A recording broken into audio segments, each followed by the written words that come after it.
Lockdown से पहले गीता के घर का नजारा कुछ ऐसा था कि रोहन ऑफिस जाता था और शिविन स्कूल।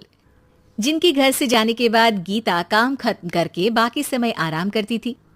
लेकिन लॉकडाउन के बाद ऑफिस और स्कूल घर में ही खुल गए और इससे गीता का हाल वो तो आपको देखने में ही मजा आएगा। शिविन, ओ शिविन, महाराज उठने के लिए क्या 21 तोपों की सलामी लेंगे? अरे बिस्तर से बाहर निकल, ऑनलाइन क्लास स्टार्ट होने वाली है। अरे तुम भी हद करती हो, स्पीकर की तरह चिल्लाने की क्या जरूरत है? दिख नहीं रहा मेरी कॉन्फ्रेंस चल रही है। अब कैमरा और स्पीकर ऑन कर रहा हूं, मुझे कोई शोर नहीं चाहिए। इस पर जैसे ही रोहन लैपटॉप का कैमरा और स्पीकर ऑन करता है तभी कुकर की सीटी बजती है। करा लो अब इसे चुप। लॉकडाउन नहीं हुआ, मेरी मौत का फरमान जारी हो गया। दोनों बाप बेटे ने नाक में दम किया हुआ है। ऐसा बोलकर गीता वहां से शिविन के कमरे में पहुंच जाती है, जहां शिविन अभी भी सो रहा होता है। ओ आलसी, अब अगर 5 मिनट में नहीं उठाना तो आज तेरा गेम और यूट्यूब कैंसिल। माँ की बात सुनकर शिविन बिना 1 मिनट गंवाए उठ खड़ा होता है। उठ गया, अभी नहाकर भी आता हूँ। ये नाटक कहीं और, मुंह पर गीला कपड़ा मार और पढ़ने बैठ। शिविन की ऑनलाइन क्लास स्टार्ट हो जाती है, जिस पर गीता उसे वहां बिठाकर रसोई में चली जाती है।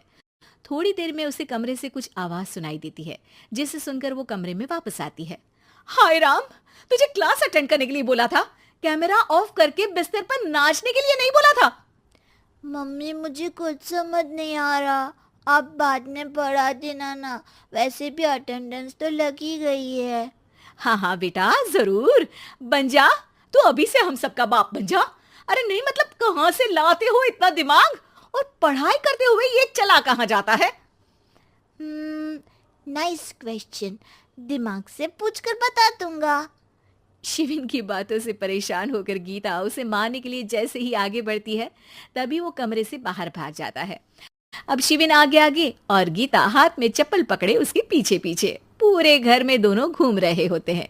इसी बीच वो रोहन के पास पहुंच जाता है और शिविन को मारने वाली चप्पल रोहन के लैपटॉप पर जाकर गिरती है। ओए माँ! मम्मी, अब पापा को चप्पल मार रही हो? वो आज तक के रिपोर्टर, चुपचाप जाकर क्लास अटेंड कर ले, नहीं तो अगली तेरे पीछे लगेगी। इस पर शिविन वहां से चला जाता है, जिसके बाद रोहन गीता से कहता है, इस सर्कस के लिए कुछ बोलना चाहोगी?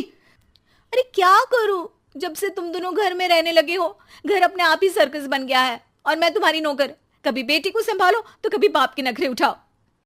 इन्हीं सब उथल पुथल में दिन बीतते रहते हैं, जिसमें हर रोज घर के अंदर कुछ नया सियप्पा खड़ा मिलता है, जो ज्यादातर शिविन और रोहन की ऑनलाइन स्कूल और ऑफिस से रिलेटेड ही होता है। एक सुबह, शिविन चल उठ, आज की क्लास जल्दी है। कैमरा ऑफ करके आप अटेंड कर लो। अरे ऐसे छित्तर पड़ेंगे, दादी नानी सब एक साथ याद आ जाएंगी।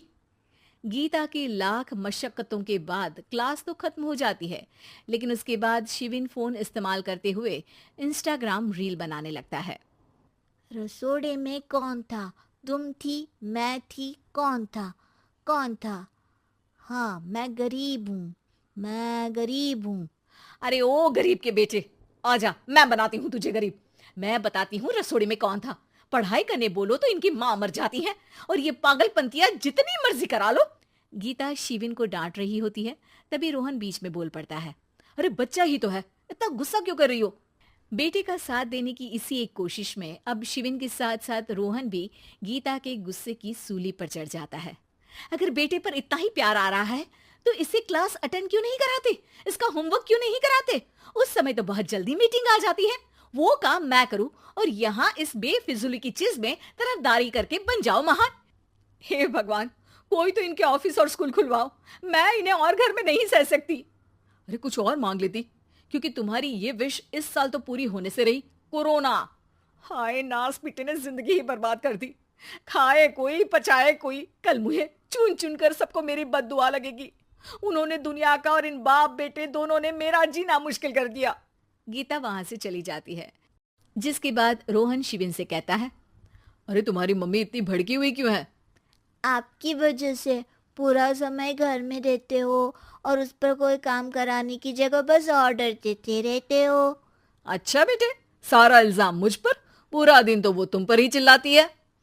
हाँ, मतलब दोनों का 50-50 है, कुछ करना पड़ेगा। वो कहते ना, make the best out of worst. I have an idea. वैसे तुम्हारी माँ सही कहती है, बहुत जुबान चलाने लगे हो, कम बोला करो। अगली सुबह रोहन और शिविन अपनी गलती को सुधारने के लिए गीता के उठने से पहले घर का आधा काम खत्म कर देते हैं, जिसे देखकर गीता खुश हो जाती है और फिर बाकी बचा काम वो तीनों मिलकर पूरा कर लेते हैं। जिसके बाद अब वो सब मिल बांट कर हर काम में एक दूसरे की मदद करते हुए लॉकडाउन का मजा लेने लगते हैं।